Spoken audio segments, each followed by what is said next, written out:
بمناسبة الناس اللي بتقول لي على يعني كنت منزلة صورة بتاعت واحد سوري في شارع المعز، تقريبا بيوزع الفلوس بدل المصريين، يعني بدل ما السياح في شارع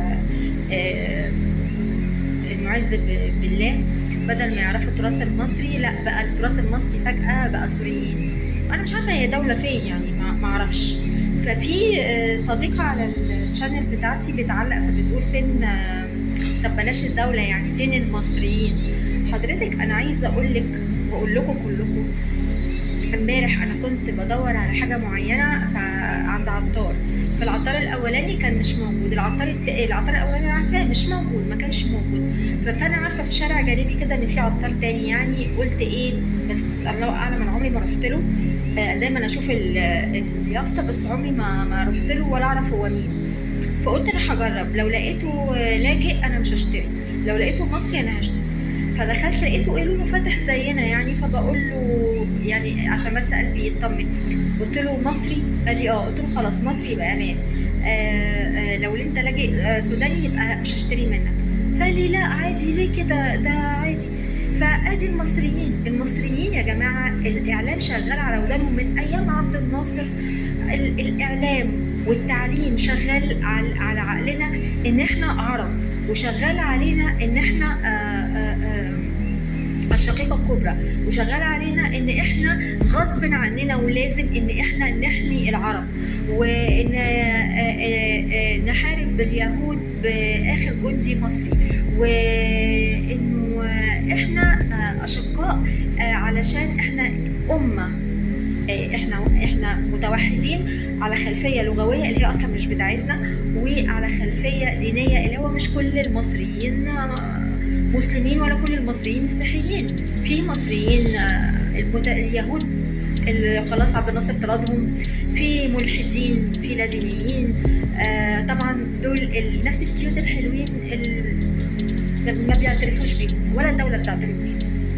ف بنتربى. وكمان شوفوا كده القاهرة الإخبارية اللي هي كانت مشروع قناة كويسة، أنا لاحظت إن هي تخصص غزة، مفيش ملفات تانية إلا قليل جدا، وتغطيات يعني كل تغطياتها غزة غزة غزة، كل بقى الصور واللي هي واكسترا نيوز. بس أنا القاهرة الإخبارية أكتر اللي أنا بشوفها، يعني ازاي اهل غزه بيموتوا، وازاي بيتفشخوا، وازاي الاطفال بيترعشوا، فعمالين يشتغلوا على عقلك ويشتغلوا على ضميرك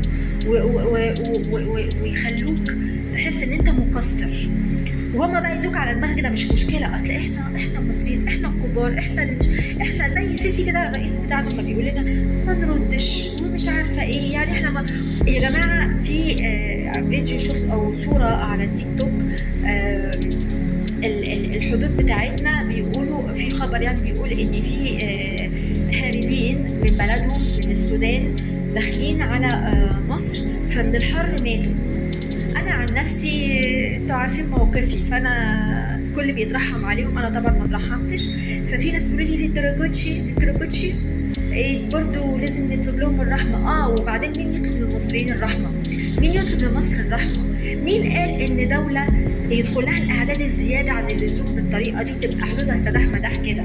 حد يقول لي لا حدودها مش سداح مداح، انت تفهمي اكتر من المخابرات، اكتر من الدوله، اكتر من امن الدوله. انا مصريه على فكره، بلدي يعني مصر مش بلدهم هم لوحدهم، مصر بلدي انا كمان وانا متضرره خلاص.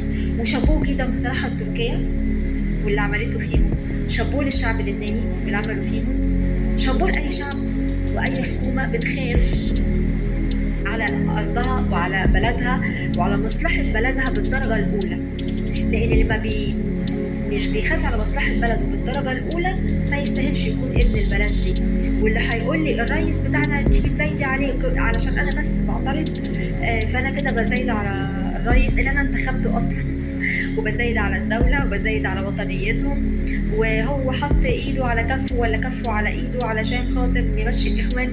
احنا اللي مشينا الاخوان، والرئيس والجيش لو ما كانوش وقفوا مع الشعب المصري ما كانوا هيبقوا خونة بالمناسبة. يعني هو مش بمزاجه يحط ايده على كفه ولا كفه على روحه على كفه علشان عشان يمشي اخوان عشان خاطرنا، لا، وعشان خاطر مصر، وهو ده واجب عليه كمصري، واي مصري مكانه، واي مصري مننا ده العادي والواجب بتاعه كمصري، والا يبقى خاين. فمحدش زايد علينا، محدش زايد على وطنيتنا. واديني بقول لكم، هو فين المصريين من الموضوع؟ المصريين ضحايا. المصري عمالين يشتغلوا على عقله ان هو عربي، ولو ما حبش العرب وما قالش ان هو عربي يبقى مش مسلم. ده لو هو مسلم يبقى هو مش مسلم وخرج من المله، لان هم ربطوا العروبه بالدين. فانا مش عارفه هل الماليزيين المسلمين عرب؟ هل الاتراك المسلمين عرب؟ بالمناسبه دي برضو شابوه اسمه ايه ده بتاع تركيا، اسمه ايه المؤسس العلمانيه هناك، اسمه ايه، كمال اتاتورك، والله العظيم الف تحيه ليه. ويقول لك ايه، احنا شوفوا كام غازي علينا وما اتكلمناش لغته. العرب على فكره غزونا واتكلمنا لغته. ليه؟ كانوا بيقطعوا لسان المصري اللي بيتكلم لغته. فمحدش بقى، يعني احنا اتلعب في مخنا كتير، والله العظيم يا جماعه حتى المناهج الدراسيه بتلعب في عقلنا.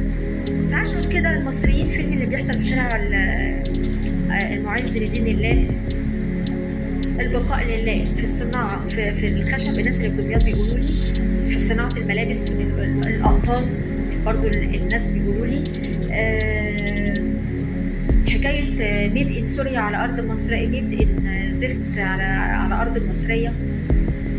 دي حاجه انا مش عارفه الدوله المصريه ساكته على حاجات كتير قوي، يعني حاجه غريبه بصراحه. وليه؟ لان احنا برضو زي ما بقول لكم احنا ملعوب في دماغنا ان احنا عرب، ولو عملنا غير كده، ودايما ملعوب في دماغنا من ايام عبد الناصر ان احنا لو يعني نبدي مصالحهم عن مصالحنا احنا. ليه؟ لان ده واجب علينا. معرفش منين حته واجب علينا بصراحه. يعني هل شفتوا عربي واقف جنب مصر دلوقتي في المحنه اللي هي فيها؟ ولا شايفين الامارات بتدعم بتوع الدعم السريع؟ هل شفتوا اي دوله من المسؤوله على اللي بيحصل في السودان واللي بيحصل في سوريا واللي بيحصل بياخد لاجئين؟ شفتوا الاتحاد السوفيتي اسمه ايه؟ الاتحاد السوفيتي. شفتوا روسيا بتاخد لاجئين؟ ما هي روسيا فشخه سوريا، وامريكا فشخه سوريا، وتركيا فشخه سوريا، وكل من يصلي على النبي فشخ سوريا. حد منهم الامارات، السعوديه، تدخلات اللي في السودان. حد فيهم بياخد اللاجئين اللي في السودان ولا اللاجئين اللي بتوع سوريا، اللي هي سوريا اصلا رجعت خلاص؟ يعني انا مستفزه بصراحه، مستفزه. ففين المصريين؟ اديني قلت لكم المصريين فين.